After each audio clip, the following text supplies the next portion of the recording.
Hi, everybody. This is yours truly, the Wild Man. The second time around, and I got a story I want to tell you, but it's a little dirty.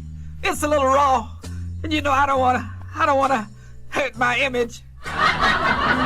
Last night, walking through the park with a flashlight in my hand, I shined my flashlight on the brother who was down on the grass with a sister, and they was making love, and the flashlight hit him, and he jumped up off the grass and slapped me. Bam! I said, man, what did you hit me for? He said, I hit you because you shined the flashlight on us, and I'm making love to my old lady out here in the park. And I said, but man, I didn't see you, and she jumped up off the grass, put her drawers back on, and slapped him. Bam! He said, baby, what you hit me for? She said, I hit you because you hit the wild man. Why did you hit the wild man? He said, I hit the wild man because he shined that flashlight on us while I'm out here making love to you in this park. Why did you hit me? She said, I hit you, you damn fool, because the wild man did you a favor. You've been eating grass for the last 2 hours.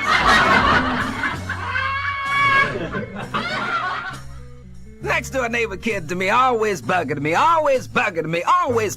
And I had a little trouble with my wife washer. So I went over there in his yard and said, your daddy told me that I could kind of hang a clothesline from my side of the yard to your side of the yard. Do you mind? He said, yeah, go ahead on.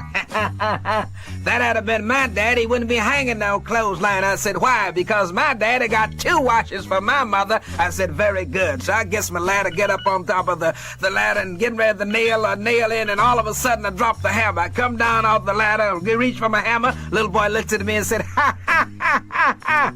That had been my daddy, would have taken 2 hammers up there, wouldn't have to come down. I said, very, very clever, very clever. Goes back up on the ladder and dropped the nail and comes back down to get a nail. He said, ha, ha, ha. If that had been my daddy, he would have taken 2 nails up there. I said, all right, very good. Can I use your bathroom? He said, yeah, and we got 2 of them too. And we go into the bathroom and we'll peep in, and all of a sudden I looks at him. I said, I'll get him now. I said, hey, son, I bet your daddy ain't got 2 of these. He said, no, but one of his will make 2 of yours. I like to tell it like it is. And when you tell the truth, everything is so beautiful. And you know, this whole country is such a beautiful, truthful country. That's why I'm so glad that they didn't. Well, you know what's happening with that Carswell situation, and you know what happened, don't you? Well, I think it's a shame, because I know that Carswell from Florida. Knew when he was a judge in Florida, and they found this black man in the river with 600 pounds of chains wrapped around his arm, 600 pounds of chains around his neck, 600 pounds of chains around his leg, and they pull him out of the river. The NAACP say, before you say anything, somebody from the legal department must say something on behalf of this black man with all these chains around his body, pull out of the river. And all of a sudden they got the coroner. The coroner looked at the black man with 1,200 pounds of chains on his body and said,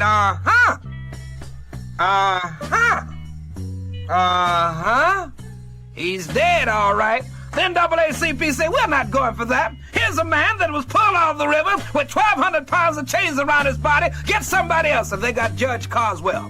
Carswell came right out on the case, and he got up off his white horse and took off his white sheet, and he looked at this black man with 600 pounds of chains around his arms, 600 pounds of chains around his neck, 600 pounds of chains around his legs, and they pulled him out of the river one more time. And Carswell looked at him, and the NAACP said, what about this, Carswell? What about this? Carswell said,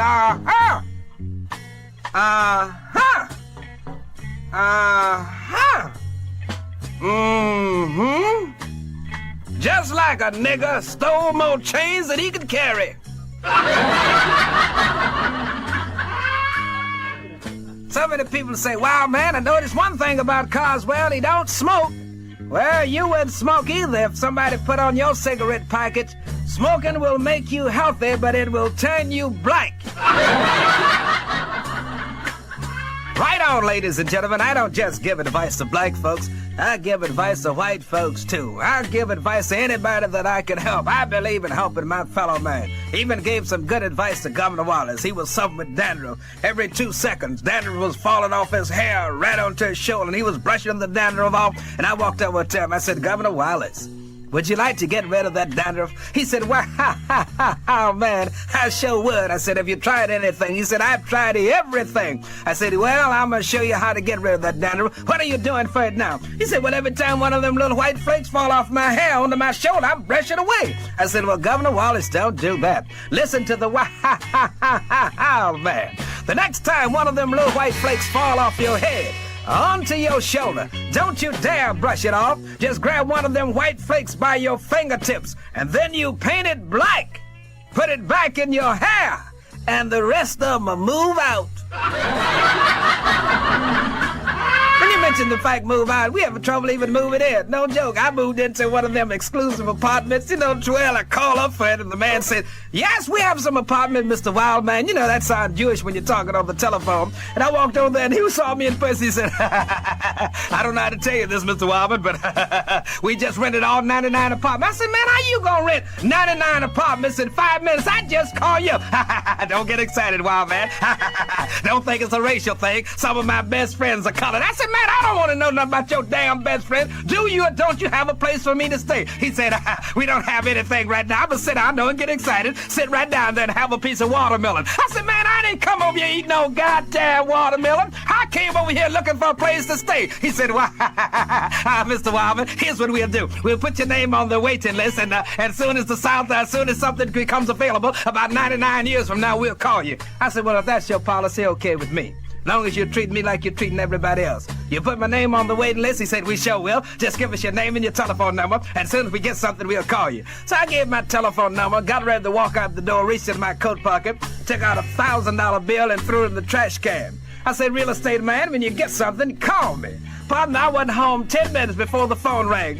He said, wow, man, we do have an apartment for you. Come on over and sign a lease. I went over there and signed the lease for 99 years. About 4 or 5 days later, the phone rang again. Hello, Mr. Wildman.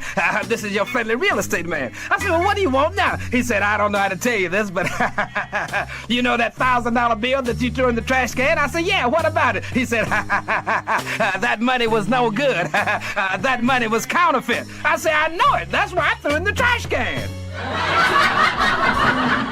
Now, I believe there's people that would hate people no matter what color there was. I believe if there were blue people on Earth, somebody would hate them, and it would probably be Negroes. I can hear them hollering and screaming right now. Them goddamn blue people that move in next door to us. That's right, people are moving everywhere. They're even moving back to Africa. I met some black brothers organized and walked up to me and said, wow, man, you seem to be one of the brothers, and we're going back to Africa, and we're going to take you with us. I said, I really don't want to go. He said, what do you mean you don't want to go? You originate from there. I said, I might originate from there, but I don't write nobody. He said, you're going to give us a better reason than that you don't want to go to Africa. I'll give you a better reason than that. I'm not going to trade my Cadillac for no elephant. Can you imagine me paying $180 a month on an elephant? And just suppose I do get an elephant and decide I want to ride from one city to the next city on the interstate highway. You know what the fine is for dropping litter? $100 fine for dropping litter on this highway. Now just suppose I'm on my elephant and he was eating X-Lax, thought it was candy, and I'm on him riding from one city to another city, and this elephant decided to do. Do you know what the fine would be for elephant shit out on the highway? Now, I met one brother that really wanted to go to Africa. Made me felt proud. He didn't want to go there to educate nobody. He didn't want to get no gold or no diamonds. He just wanted to go to Africa to make love. Because he was the greatest lover in America. They called him the Black Loving Machine. He hit the island called Africa, the Love Colony Island. He walked up to the chief. He said, Chief, I want to be the greatest lover that ever came on this love colony in Africa. The chief said, if you want to be that great, here's what you do. You come back Friday, Saturday, and Sunday, and we'll have a love in. On Friday, you will make love to the most beautiful black woman on the island. And he smiled. He said, on Saturday, you're gonna make love to a groovy, sexy little African queen, better known as a faggot. He said, okay, but on Sunday shall be your day of pleasure. Sunday, you're gonna make love to a young virgin. He smiled. He said, oh, goddamn, this gonna be fun. And on Friday, the tent was packed. About 500 people was there to watch this black loving machine make love to this beautiful young lady. And he got on her and he started stroking and she started whining. And he kept on stroking. And everybody knew that he was so great that when that climax hit, she fainted, and everybody said, oh, the great loving machine, positively the greatest. And the next night, they had 1,000 people in the tent to watch this great black loving machine. And the chief looked at him and said, you know you got a faggot here now. Do you want a little Vaseline, a little Crisco or something? He He said, no, I don't want nothing. Just let me spit on him, bend him over, and I'll drive his ass home right now. And he got to that fag, and that fag's, so good. And everybody saw how great the loving machine was. And the next night was Sunday. That was the day that he looked forward to because he knew that he was going to have that young virgin. And he walked into the tent. The tent was totally empty. Nobody there but the chief and the loving machine and the big curtain. He said, Chief, how come I ain't got no more people here? On opening night we had 500. The next night we had 1,000, and nobody's here but just me and you. He said, what's going on? Where's the virgin? The chief said, you are such a valuable lover on this island that we might have to shoot this virgin when you complete your love machine on her. So to make sure that no problems come up, we didn't want nobody in the tent but just you and the virgin. And I'm even going out. He said, well, let me get to this virgin. Let me get to this virgin right now. He said, where's the virgin? He said, behind the curtain. And they pulled the curtain, and there was the virgin, a virgin gorilla. He said, a gorilla? A gorilla? I'm not gonna stick my ding-a-ling in no damn gorilla. The chief said, go on, you're great. He said, that gorilla might crush me to death. He said, don't worry about it. We got chains on the gorilla's arm. We got chains on his legs. He's chained down. He said, well, suppose that gorilla try to bite me. He said, don't even worry about that. We got a muzzle that will take 20 men to take the muzzle off his mouth. He said, all right, if that's the case, I'll try it. And he jumped on that chained down gorilla, and he started stroking, and it got good to that gorilla. That gorilla said, and the loving machine kept on stroking. All of a sudden, it got real good to that gorilla. That gorilla said, and broke both arms loose. And the loving machine kept on stroking. It got so good to that gorilla, he kicked both legs loose and hollered.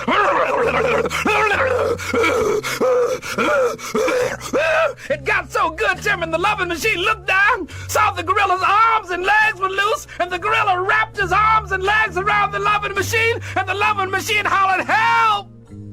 Help! Help! The chief ran in with a big shotgun and hollered, shall I shoot him? Shall I shoot him? Shall I shoot him right now? The loving machine said, hell no! Take the muzzle off! I want to kiss this mother!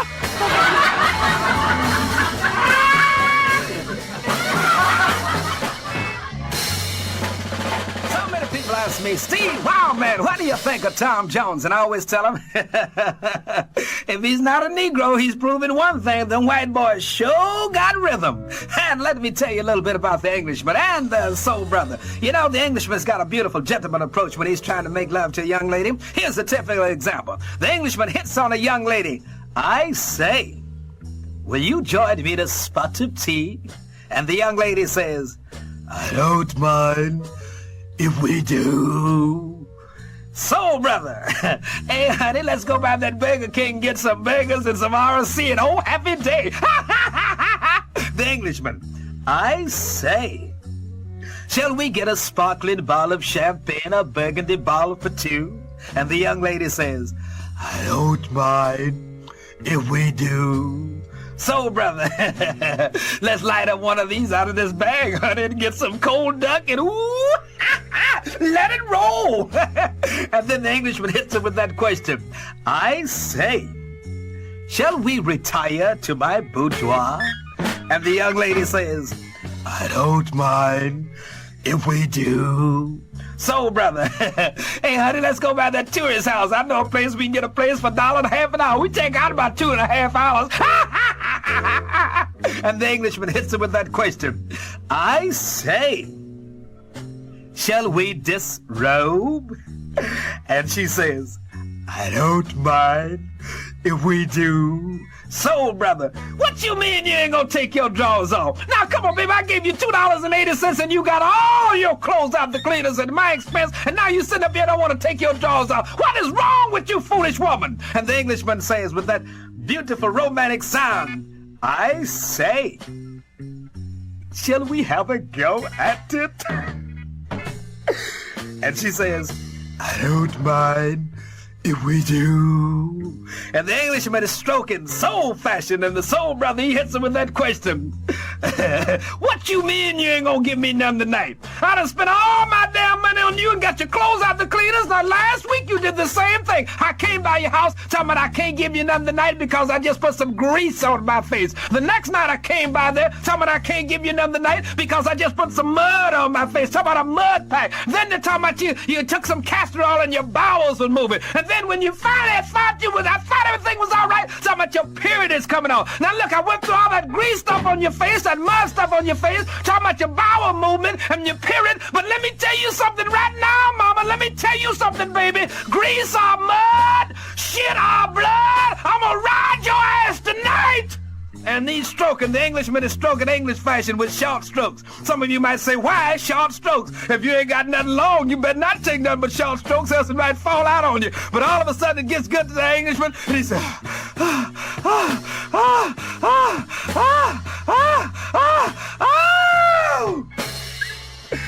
I say, I do believe I'm about to arrive. And the soul brothers over there stroking soul fashion. And this is the only time this black woman, this colored woman ever says anything. And fellas, you know I'm telling you like this. They are the only women in the world that pray when they're having sex. They pray when they're having sex. And sometimes the man that's making love to him, they'll call him the Lord if you think I'm lying. Listen to this soul brother stroking soul fashion. And this soul sister starts praying. Oh, Lord. Oh, Jesus. Oh, God damn it. Oh, Lord. Oh, goddamn. Oh, Jesus. Oh, shit. Now, oh, goddamn. Oh, God. Oh, shit. Oh, Lord. Oh, God. Oh, Jesus. Oh, have mercy. Oh, God. Oh, Jesus. Oh, Lord. Lord. Lord. Lord. Oh, Lord. Lord, say something to me. And the soul brother hollers, hold on. I'm